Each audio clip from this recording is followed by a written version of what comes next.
저희 아이들은 아무리 저와 좀 다툼이 있고 좀 아빠와 불편한 사이에 있다, 관계에 있다 하더라도 자기 전이면 항상 기도를 받으러 옵니다.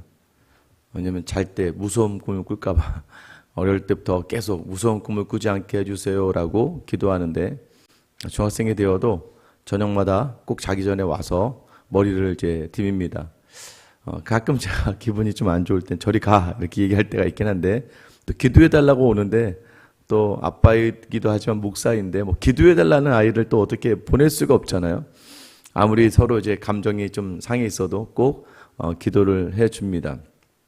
마지막에서는 항상 자기 전에 두려움이 있는 것처럼 삶의 자리가 항상 우리에게, 어제 우리가 성경에 대해서 나눌 때 하나님께서 우리에게 주시는 일반 계시라는 게 있어요. 우리 안에 본성이 종교를 가질 수밖에 없는 종교성을 잃게 합니다. 믿지 않는 사람들도 그래서 뭐 징크스니 뭐 특별한 기원이니, 믿지 않는 사람도 어떤 절체적인 순간이 되면 간절하게 누군가를 향해서, 신을 향해서 구하게 되는 거죠.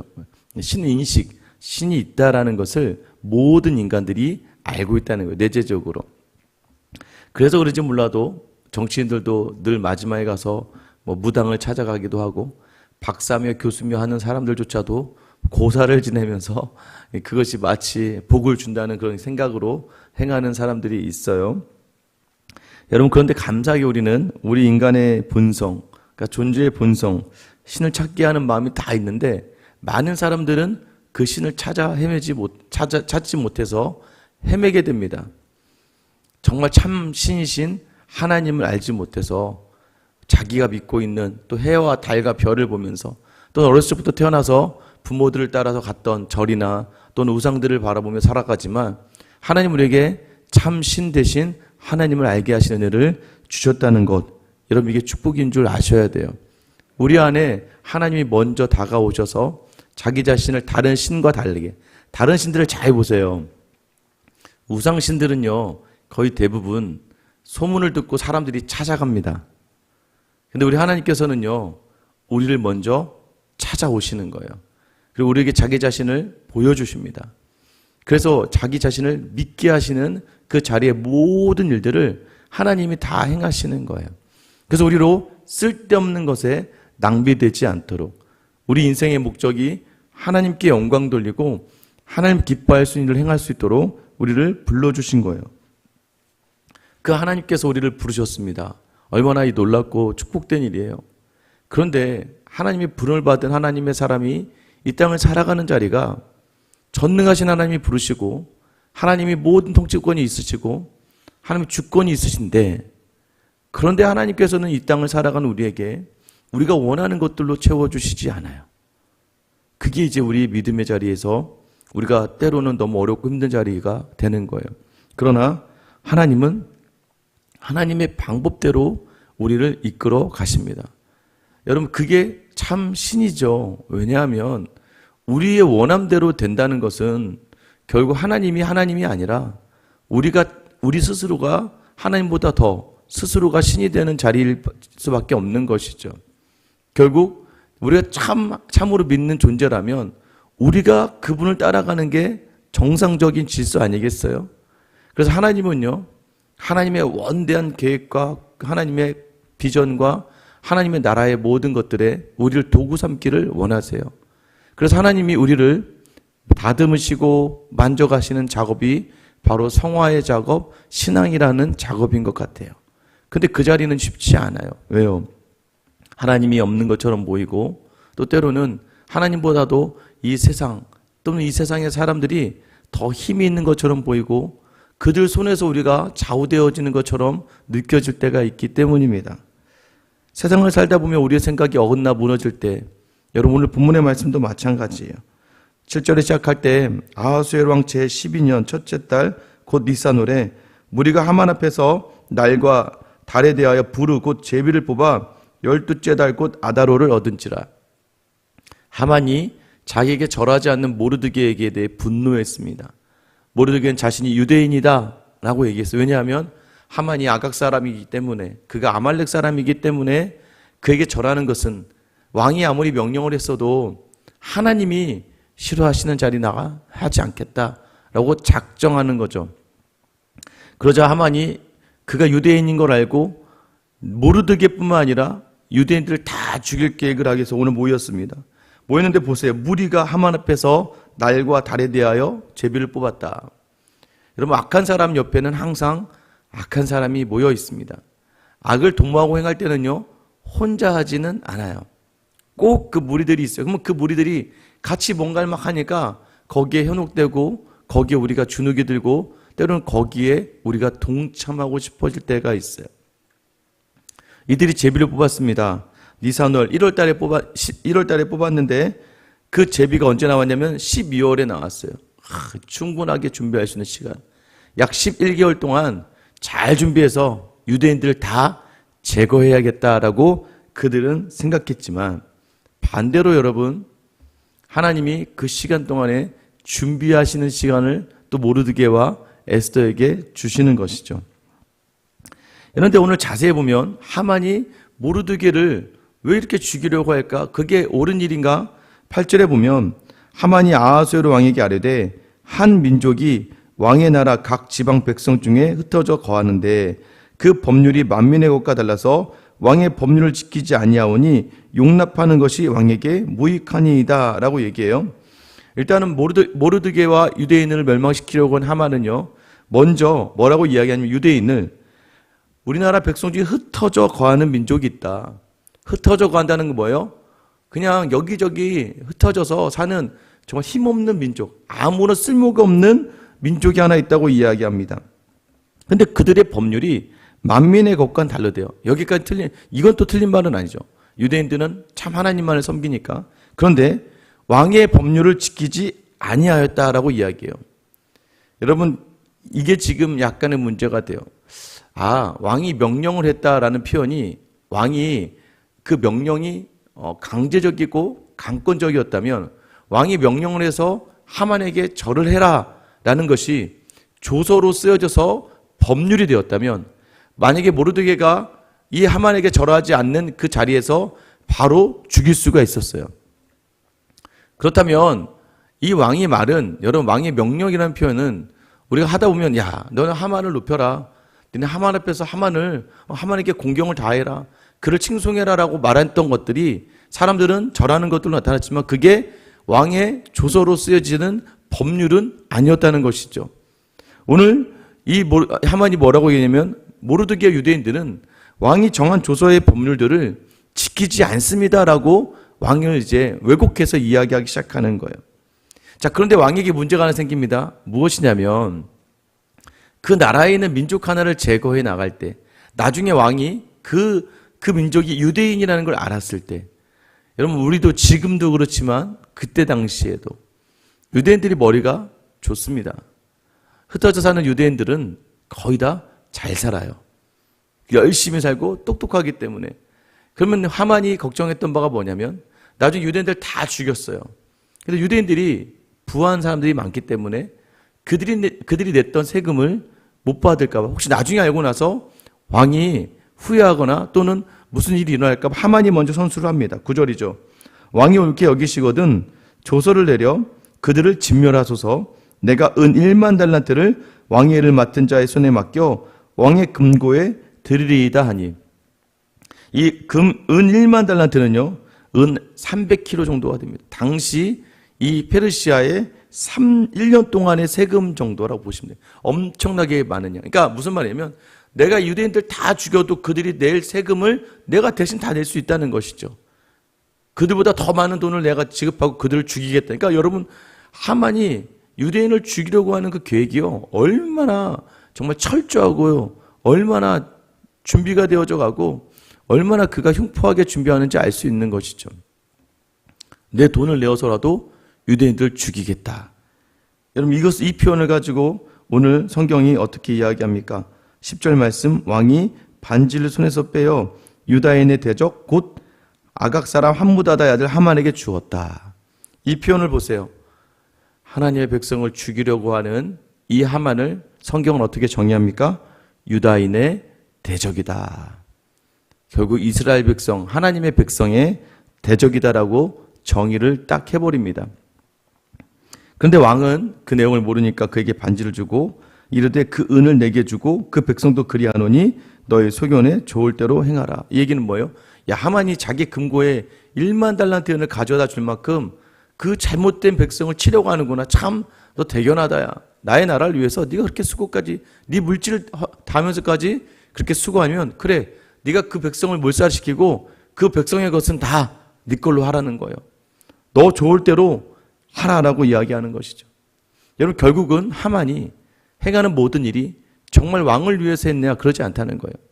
다 자기의 만족을 위해서, 자기의 분노의 표출을 위해서 행하는 일들이었다고 이야기합니다. 여러분, 이러면서 뭐가 되는 거예요? 이제 이러면서 우리가 일의 전개가 하만이 득세하는 것처럼 보이는 이 시간이지만, 시간이 흐르면서 이 하만과 하만의 일가족이 다 몰살당하는 일로 바뀌게 되는 시작점은 무엇입니까? 성경이 이야기해요. 하나님의 백성 이스라엘의 대적, 결국 하나님의 대적으로 하만이 서기 때문입니다. 다 자기 세상인 것처럼 살아가는 사람들이 있어요. 여러분, 우리가 이런 표현을 많이 합니다. 왜 돼지에게 먹을 걸 많이 주겠습니까? 돼지에게 먹을 것을 많이 주다 보면 어떻게 해요? 돼지가 살이 팍 쪄야 탁 잡을 수 있는 날이 오는 것이죠. 그것 같아요. 세상의 사람들이 잘 사는 것처럼 보입니다. 다 가진 것처럼 보여요. 근데 여러분, 주님 오시면 어떻게 하시겠습니까? 주님 오시면 그 모든 것들이 무슨 의미가 있습니까? 어리석은 부자 이야기 아시죠? 뭐예요?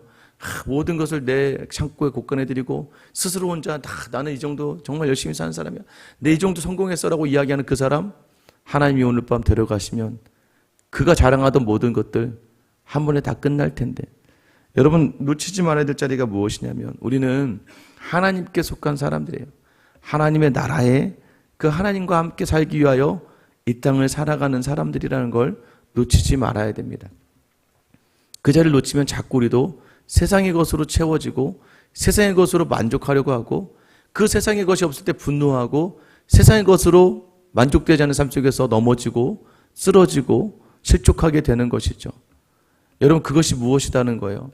하나님의 백성, 내 몸을 상하게 하고 내 영혼을 상하게 하고 공동체를 어렵게 하고 하나님을 무시하게 되는 모든 자리가 하나님의 대적이 되는 자리라는 거예요.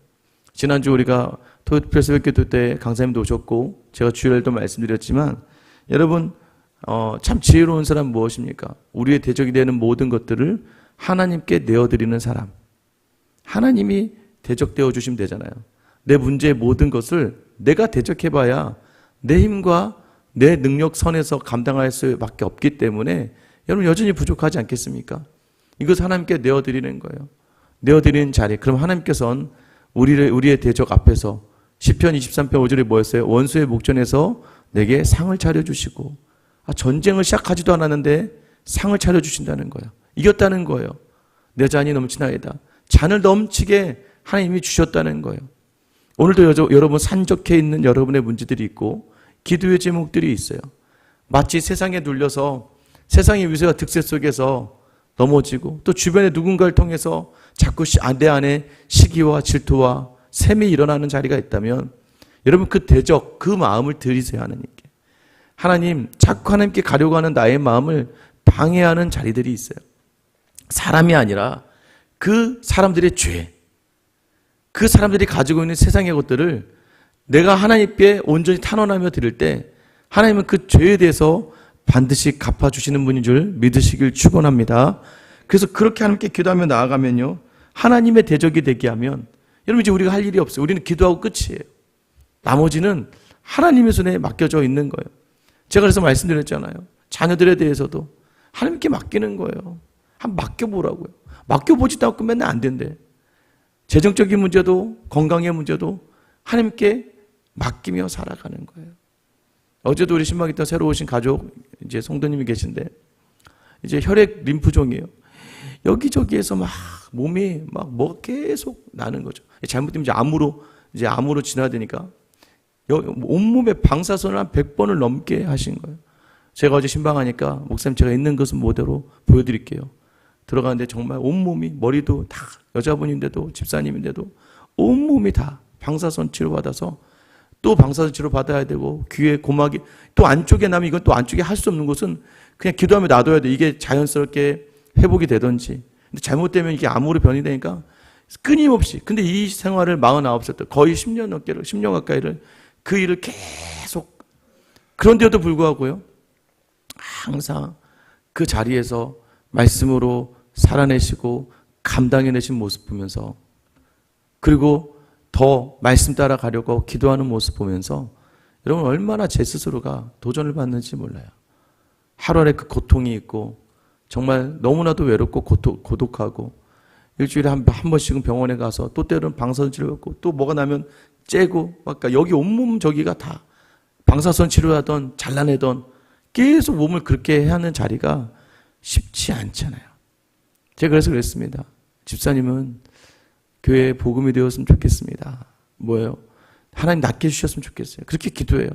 하나님 낫게 해주세요. 나으면 너무 좋을 것 같아요. 그런데 그렇지 않은 그 상황 속에서도 믿음으로 그 자리 지켜내고 말씀으로 살아내는 그 자리. 여러분 반드시 하나님께서는 저는 확신하고 있어요. 하나님이 정말 잘했다. 충성된 종아. 우리가 정말 마지막에 바라는 칭찬의 자리가 누구인가? 여러분 그렇게도 살아가며 믿음 생활하는 귀한 분들이 있는데 하물며 우리의 삶의 자리 여러분 하나님께 온전히 내어 맡기면 그래서 본인도 의사도 기적이 이 원인을 모른대요. 근데 의사도 지금까지 이렇게 살아서 지금까지 이렇게 있는 게 기적이라는 거예요. 저는 확신합니다. 하나님께서 사명을 주신 것이고 여러분 마찬가지예요. 오늘도 여전히 삶의 자리는 우리의 생각과 달라서 공고하고 무너지지만 그러나 우리 하나님과 함께하는 자리에서 하나님은 평강을 주시고 그 평강의 자리에서 나중에 시간이 지나 돌아봤을 때 하나님이 나를 왜 모르드게도 지금 모르잖아요. 모르드게도 왜 자기가 원래는 높은 자리에서 치하받아야 될 상 받을 사람인데 오히려 죽음의 위기에 처한 것 나중에 자신이 죽게 되었다는 걸 알게 되었을 때도 모르드게는요 막 당황하지 않아요. 기도하라. 금식한다. 금식할 테니까 너도 금식하라.